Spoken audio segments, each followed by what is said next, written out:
Ever wondered how someone like you and me becomes a terrorist, an extremist, or in general view their illegal actions as ideologically justifiable means?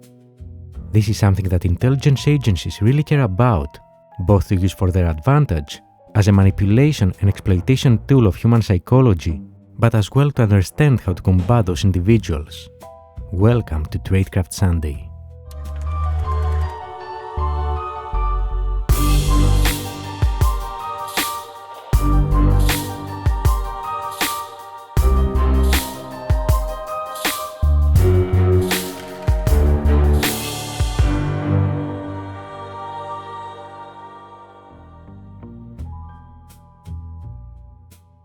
Instead of talking about examples and definitions, we look at it from the scientific perspective, presenting two frameworks that are widely used in the Western world for teaching this subject. The first and most recent comes from the American professor Randy Borum, coordinator of strategy and intelligence studies in the School of Information at the University of South Florida, with extensive experience in the US intelligence community, who, among others, has actually trained intelligence officers from CIA, FBI, JFK Special Warfare Center, US Army Intelligence Center, and so on, exactly on those subjects. So Borum published this research in 2011, titled Radicalisation into Violent Extremism 2, a review of conceptual models and empirical research, which studied several past efforts in understanding how individuals become radicalized, such as Brecht's model of a typical radicalization pattern, or New York Police Department's model of jihadization, and others, eventually resulting with a Borum's four-stage model of the terrorist mindset. In this model, the first phase is grievance. Imagine a traumatic event in someone's life that makes them feel that what just happened was terrible and not right. Next, this person will try to understand why this happened to them, and it's possible that their explanation will be injustice. In other words, that what happened wasn't fair, and no one stopped it from happening. In the third step, they try to attribute who they deem responsible for what happened to them. And lastly, the distancing, devaluation phase, which is making that someone appear inhumane and evil, something they feel obligated to act against. Before we continue, we'd like you to see and comprehend how an intelligence officer would use that.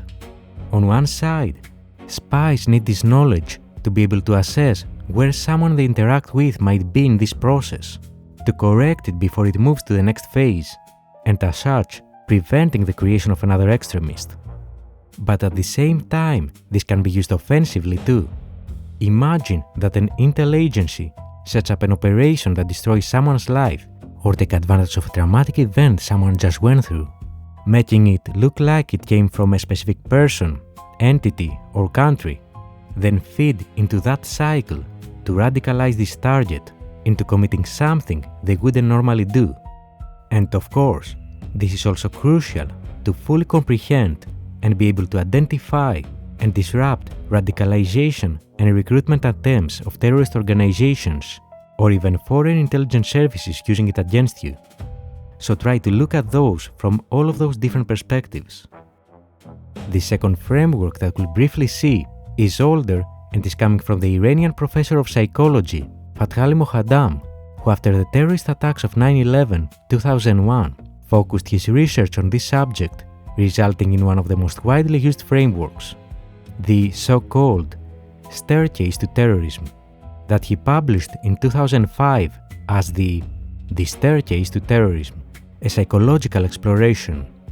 As he said, to foster a more in-depth understanding of the psychological process leading to terrorism, the author conceptualizes the terrorist act as the final step on a narrowing staircase. Although the vast majority of people, even when feeling deprived and unfairly treated, remain on the ground floor, some individuals climb up and are eventually recruited into terrorist organizations. These individuals believe they have no effective voice in society, are encouraged by leaders to display aggression onto outgroups, and become socialized to see terrorist organizations as legitimate and outgroup members as evil. The current policy of focusing on individuals already at the top of the staircase brings only short-term gains. The best long-term policy against terrorism is prevention, which is made possible by nourishing contextualized democracy on the ground floor. So let's see this staircase. What we all do on the ground floor every day is psychological interpretation of material conditions. But just like in Borum's newer model, when events lead individuals into searching those perceived options to fight this unfair treatment, they might look for unconventional means. And that leads us to the second floor, the displacement of aggression, meaning directing the aggression towards a target that is not the source of the initial provocation, but it is the perceived source.